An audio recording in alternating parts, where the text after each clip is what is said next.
Welcome to the home of the DIY movement, where we build stuff and paint things. All right, y'all, welcome back, man. Another Way Back Wednesday. It's been a while. I look back. It's actually been like 6 or 7 weeks since I've done a Way Back Wednesday, man. I don't know why. I just kind of fell off.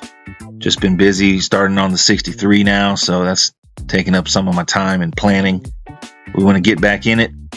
And actually, man, it's funny, I started doing a video first, and I was going to do the budget low riding video, and I was like, man, I think I already told this story. So I had to go back and look at the playlist, and I've already done that. I forgot that I did that video, man. So jumping around, and the next one in line is actually the rematch, man. So this little car right here, I've actually had, probably almost 20 years. I want to say the first 60 convertible that I got back around probably 2009, 2010, somewhere around there, maybe 2008. The guy gave me this when I bought the car. He actually mailed this to me after the fact. And so I've just had it, since then. The antenna broke off, but this is an old picture, man. So I have this in the shop right now. It's covered in dust, but I have a soft spot for 60 convertibles, man. So I still have this little toy, or this little display, and we're moving forward with buying another 60 convertible. So, man, I looked high and low. Okay, that was, I don't know if I had Instagram at the time when I got the car, or maybe I was on there looking, and I got kind of stalled out by a couple big names on there, and I was a little bummed. I really couldn't find a good I couldn't find any Project 60. The whole artificial inflation was in full effect, man. This was probably around 2020, I think. I have to go back and look, but it's on Facebook Marketplace, and this one was listed. Actually, it was listed like 5 miles away from my house, and I'm like, no way, right? No way. Called the dude, and he was actually in Houston, which is a good hour away from me. And I was like, man, no way, right? So I remember we were gonna go to an Astros game in downtown, and that's where this car was at, downtown Houston. And I was like, man, I want to look at it before the game.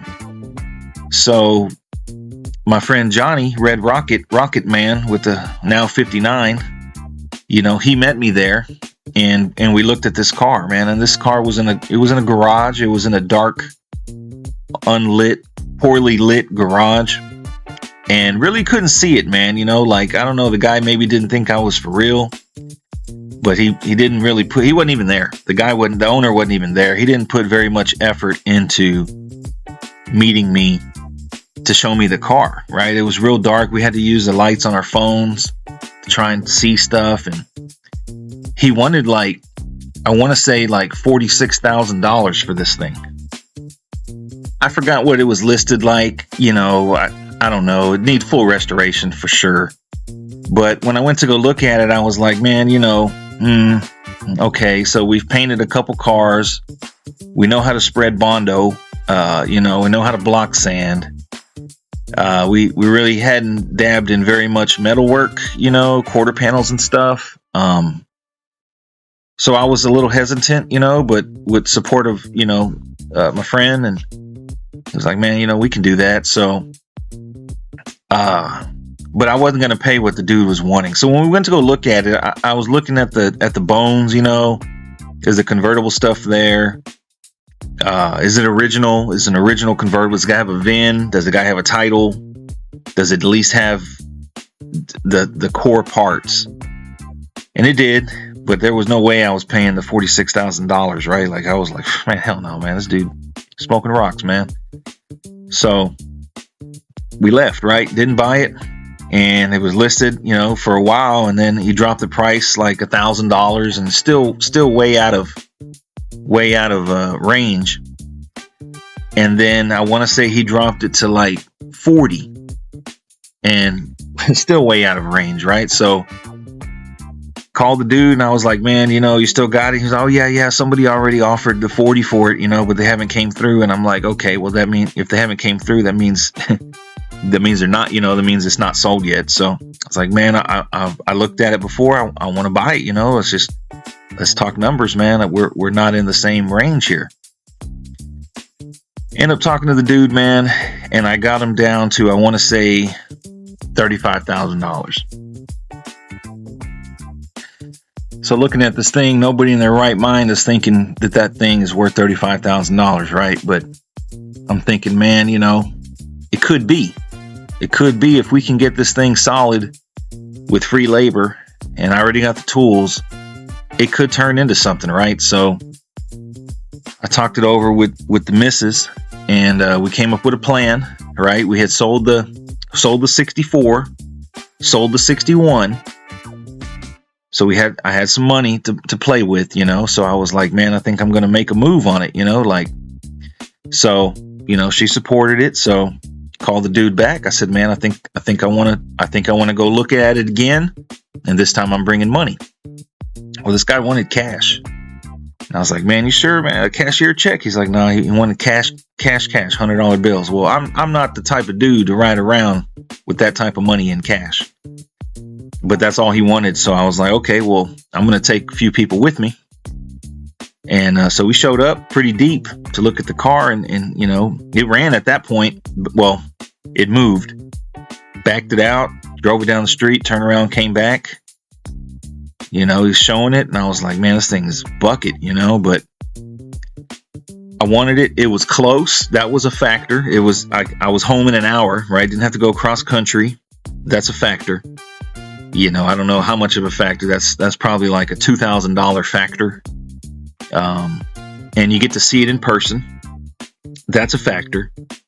It's got a VIN, and he had the original title. Issued. So that's a thing. The core parts are there. The seats are there. The rack is there. The stainless is there, although most of it was beat up. And all the panels are there. So, it had its good and it's had its bad. I would have loved to get this car for less than $20,000, but man, they're getting harder and harder to find. So I bought it and we got it home. And that was a good thing because we was home in like 45 minutes. We didn't have to drive 19 hours home with it and all that. So, boom, home. Looking back at these pictures, man, I can't believe I actually bought this piece of shit. The stainless on it, like this passenger or driver's side long fin stainless, was trash. Pretty much every piece of stainless was mangled and dented. I mean, beyond repair. I guess it could have been repaired, but yeah, I ended up buying all new stainless. I ended up buying new tail panels. Ended up buying new grill. Ended up buying all new glass. So at this point, you got to ask yourself, what exactly are you buying? If you're gonna ditch the drivetrain, I mean, it's better to buy a car that don't even have drivetrain. Basically, you're buying a frame, a firewall, convertible tub, a VIN, and a title.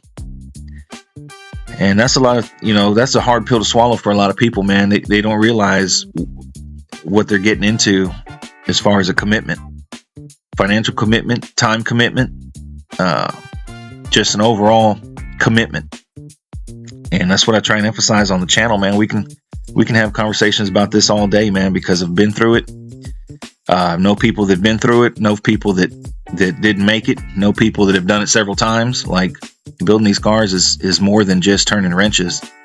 It's a big deal, man. So anyways, this thing had a little 283 with a leaky ass power glide. Y'all know how that goes. It did run though. It did run, had a new radiator and a new gas tank and the brakes were rebuilt. So I don't know why they did that, but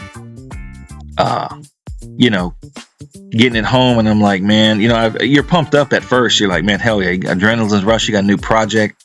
You're ready to go, man. But looking back at these pictures, I'm thinking, man, I can't believe I actually bought this thing. Basically, the bottom half of the car was shot. And at this time, I didn't realize that the quarter panels were not being reproduced. Luckily, I was able to buy a guy local last minute. They had a pair. It was their last pair.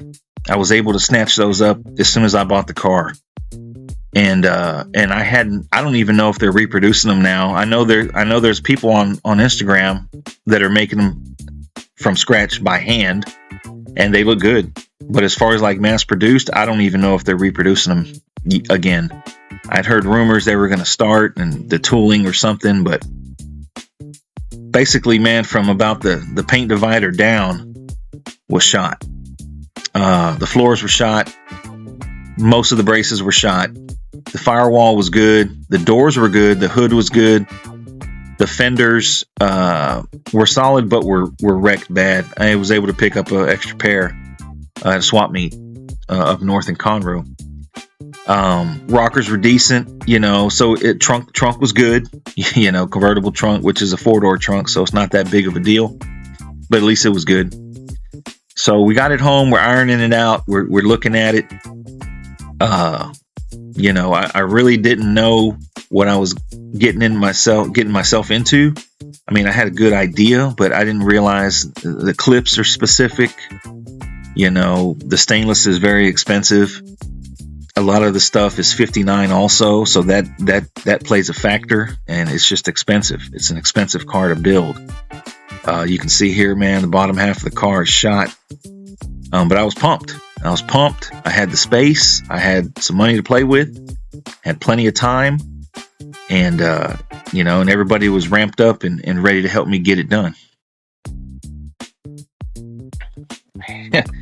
Here I am, you know, still assessing the car, man. Run a tape line on it just to see how big the piece is. It's messed up. You know, in hindsight, I could have probably fixed that top section, but probably not. Been better, you know, overall to get a whole new piece. But it did have original paint, so that was a factor. You know, it had some good, but it just looked like crap. You can see the big ass dent in front of the quarter panel there. But $35,000, man, is a huge commitment, huge investment, at least for me. Got the back bumper off, got the tail panel off, looks like shit. Just, you know, but a lot of it is surface rust. Like I say, that's original paint. The firewall and under the hood was good and greasy from the oil in the transmission tunnel, good and greasy from the oil leaking. So it saved it, you know, good greasy stuff, prevents rust. End up selling the rolling chassis because that's 59 convertible also. Got some cash back on that. Pretty significant amount of cash back on that. And I had a hardtop frame, a 59 hardtop frame. Actually, I think it was an El Camino frame. Or a 4-door hardtop, one of those. In the back, actually. And it was a friend of mine's, and I ended up buying it from him after I had that frame here for a couple years. Then it kind of just happened that I ended up with the 60, and I had a frame to go with it, so sold the rolling chassis with the drivetrain, I think, and got some cash back, and that was enough to wrap the frame, the hardtop frame, and get started buying disc brake stuff and stuff like that. So now we're seeing some money come back, you know, and that deducts from the overall price of the car. But nonetheless, man, these folks went and got new exhaust on this car. I don't know why. New exhaust, new radiator, new distributor, you know, but never mind, the bottom half of the car is missing. But we started tearing into it. All this should be documented on the playlist for the rematch, but I don't really go back and watch my old videos, so I really don't remember what I said. But like I said, it had back seats. That's a big deal. 5960 convertible. Back seat is a big deal. Front seat is also a big deal, but not as much as the convertible stuff. Had the side panels. Had the stainless molding for the side panels. That's a big deal. The little quarter window stainless is 60 convertible only. It's a 1 year only piece of stainless. So it had those. So that was a bonus. I remember on the black 60 convertible I had to actually buy those, and those were a few $100, several $100. But you can see the tub is decent, you know, pretty solid. Trunk shelf was solid. So really it was just floors and lower quarters and floor braces. So not that bad, man. Here's the stuff. That's the stainless I was talking about on that red and white panel. That little piece of stainless right there is 60 convertible only, man. I know I was looking actually online the other day, just browsing at Southeast Chevy, and they got it listed for several $100s just for that little piece. I'm surprised it hasn't been remade because it's really just a little piece, man. But I scored the drivetrain. That's it behind it right there. And so, you know, it was making moves pretty quick, man, pretty quick. Man, one of the first things I had to have was the cruiser skirts, right? These were actually NOS 12x60 Foxcraft, man. I scored them from a friend of mine in Kentucky. And man, big shout out to him. I don't know if he watches, probably not, but he really hooked me up on these things in NOS condition are very hard to find, and when you do, they're a few $1,000s. Got them at a huge discount from him, man. Threw them on the car. That's original, you know, primer with the hockey sticks. And then I actually scored a set of scuff guards. Dug around on old post forums online and scored a set of NOS Foxcraft scuff guards in Canada. And I got those damn near free. So I was piecing things together, man. All this high price stuff that you see on Instagram and all that, man, there's no need to do that if you have time to search. So I was getting parts pretty cheap, you know, or well, not cheap, relatively, I guess, speaking, but still very expensive, man. But bam, it's like put the skirt on and all the rust is gone.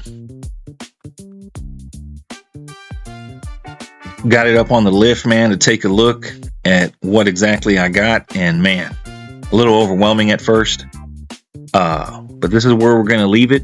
We're at 17 minutes or so. This is going to be a few video series for the rematch, man, so you guys may be new to the channel. This is like my signature piece. This is like my business card, even though I don't work on cars for a living, but this is my brand. It's my icon, the 60 convertible, the green one, the rematch. And so we're going to dive off into this, man. There's a lot of subject material to discuss when taking on a project of this caliber. So we're ready to talk about it, man. I like the leaf spring. Got one-sided leaf spring on the rear end. You know, hit that 3-wheel real easy. Anyways, man, hope you guys enjoyed this Way Back Wednesday. We're back on it. And we're going to talk about the 60, man. So y'all stay tuned. And thanks for watching.